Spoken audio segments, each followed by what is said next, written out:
Let's talk about how close we are to potential World War III and nuclear warfare. Way too close. How could this go if it doesn't go? How could this end up in World War III? I think a couple of different ways, right? So I'm sure that Russia has red lines, some of which we're not even aware of in Ukraine. You get to a situation where is a Russian red line crossed? They're a nuclear power. Do they start using tactical nuclear weapons in eastern Ukraine? If that happens, then probably at least some of the Eastern European countries like Poland have to get involved. That balloons into a World War III scenario. I think the most likely and the most dangerous scenario is Iran and Israel right now. So obviously the Israelis are on high alert. They just had this terrorist attack. They're dealing with Hamas. What if in North Israel, a bunch of Iranian-backed militias start killing thousands of Israeli civilians? Okay, so the Israelis invade, do the Iranians counterattack, and now you have Israel, Iran in a regional conflict. The Turks probably have to get involved. The Saudi Arabians probably have to get involved. And then that is the sort of thing that could balloon into World War III.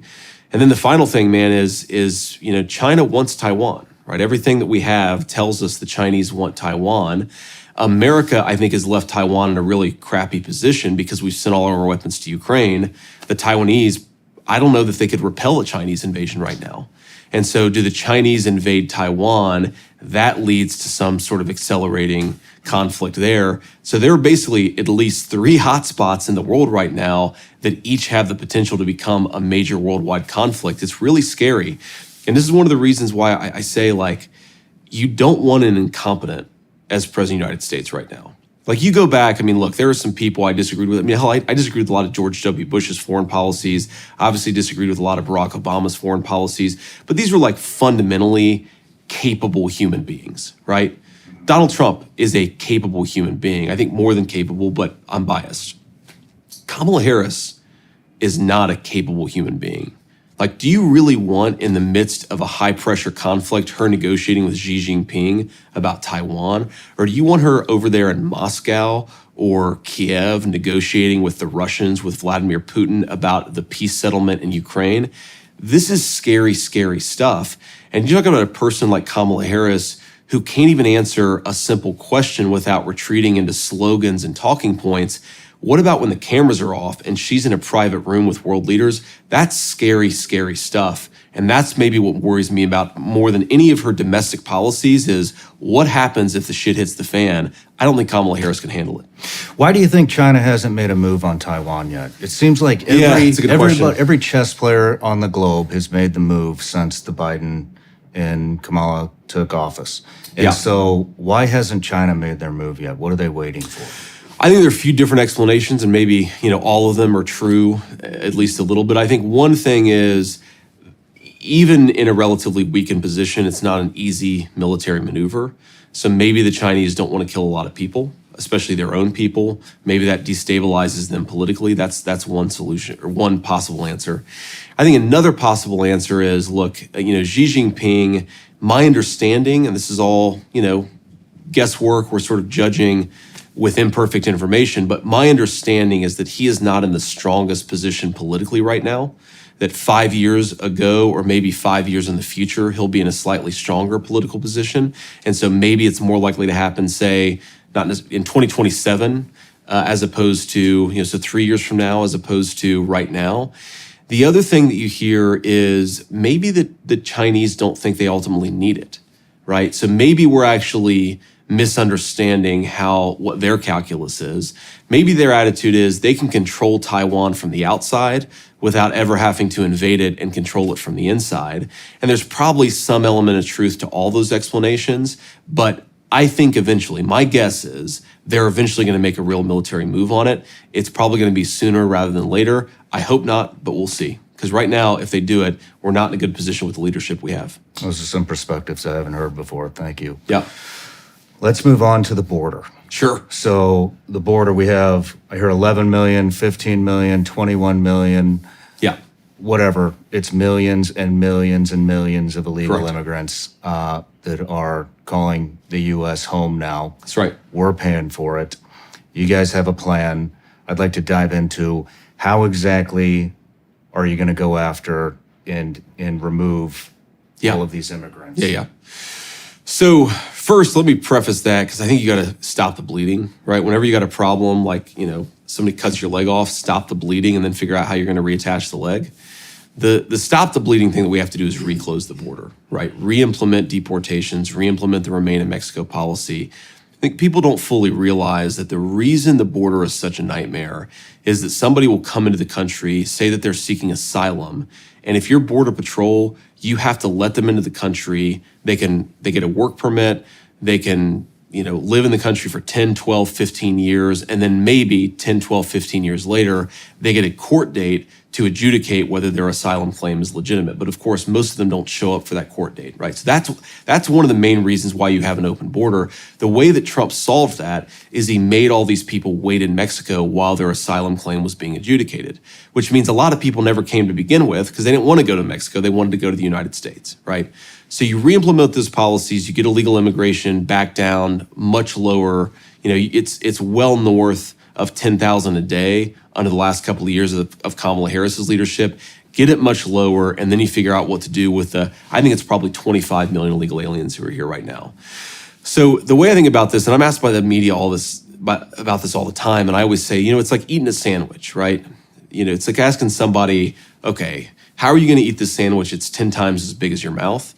Well, you take the first bite, then you take the second bite, then you take the third bite, right? You do this sequentially, and I think that's how you have to think about it. So you start with the million illegal aliens who are violent criminals, who have committed violent crimes in the United States of America, and you do everything that you can. You round them up, you get them out of this country. You just have to, right? How do you know who the criminals are?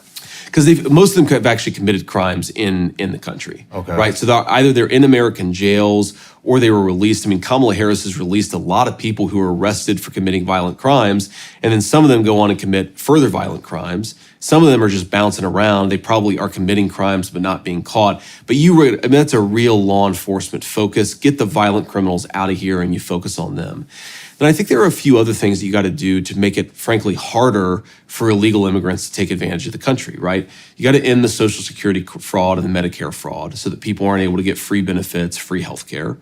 What I think we ought to do, I actually have a piece of legislation on this in the Senate, is you tax remittances, right? Because you think about somebody comes in here, they're an illegal alien, they're working, and they're sending all their money back home. They're not going to send their money back home if you tax the money that they're sending back home. So they'll go back to their country of origin. And if they want to come, maybe they'll apply for a legal pathway, but they're not going to come in illegally. And then I think you also got to make it harder for employers to hire illegal labor, right? I mean, this is one thing that I think, Republicans, we've got to sort of accept is part of the problem is illegal aliens breaking our laws. Part of the problem is employers are encouraging them to come in and break our laws because they'd much rather pay an illegal alien under the table than pay an American worker. We talk a lot on this show about protecting your family and being prepared for the worst case scenario. But there's one area of protection that a lot of us, myself included, for a long time tend to procrastinate on, and that's life insurance. I've had term life insurance for several years now. And I remember the exact moment I realized I needed it. It was right around the time my son was born. I started thinking about the mortgage, the kid's education, and all the expenses I'd want covered if the unthinkable happens and I'm not here to provide for them anymore. But having a plan in place is what actually allows you to breathe easier. If you've been putting this off because you think it's too expensive or too much of a hassle, you need to check out Fabric by Gerber Life. Fabric by Gerber Life is term life insurance you can get done today. Made for busy parents like you, all online, on your schedule, right from your couch. You could be covered in under 10 minutes with no health exam required. A lot of people assume their work-life insurance is enough, but most policies don't provide nearly enough coverage and don't follow you if you leave your job. Fabric offers affordable, high-quality life insurance like $1 million in coverage for less than $1 a day. Fabric is partnered with Gerber Life, trusted by families just like yours for over 50 years. And Fabric is rated excellent on Trustpilot with over 1,900 five-star reviews. There's no risk.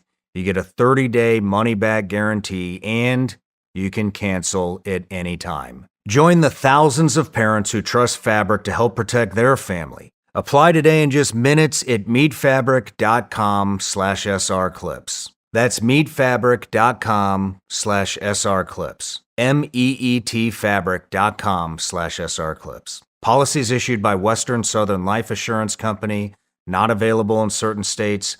Prices subject to underwriting and health questions. And so I think you do those things, focus on the criminal migrants, deport the people you've got to deport, make it harder for illegal aliens to work in this country. I think you solve a whole chunk of the problem. How would you, we tried to lock the border up first go around. Yep. What's going to change this go around? So a couple things. First of all, it wasn't perfect when Trump was president, but man, it was very good. Mm-hmm. You look at the number of illegal border crossings per day, it wasn't zero. You're never going to get it to zero, but man, it was much closer to zero than it's been pretty much at any time in our country's history, at least recent history, right? So you really can, just with some common sense law enforcement approaches, get things to maybe 1,000 illegal crossings a day, 500 illegal crossings a day. That's 1/20th. Right, of what Joe Biden has had and Kamala Harris have had. So that's a big improvement. Now you got to do some other things too. You've got to finish the border wall, right? I think you probably got to empower Border Patrol to do their job a little bit more. One of the problems that Trump had his first term is that, because we hadn't had a real border crisis in a while, and because you didn't have until Donald Trump somebody who took border enforcement seriously, there was a lot of litigation and legal cases about, well, what is the president actually allowed to do? Because every time he tried to do something new, you'd have somebody file a lawsuit and say, no, the president's not allowed to do this, right? Mm-hmm. Well, one of the things that happened is Donald Trump won all those cases, but it happened towards the end of his administration. So he's going to have law enforcement tools during a second term that he didn't have during his first term. And yeah, you got to finish construction of the border wall.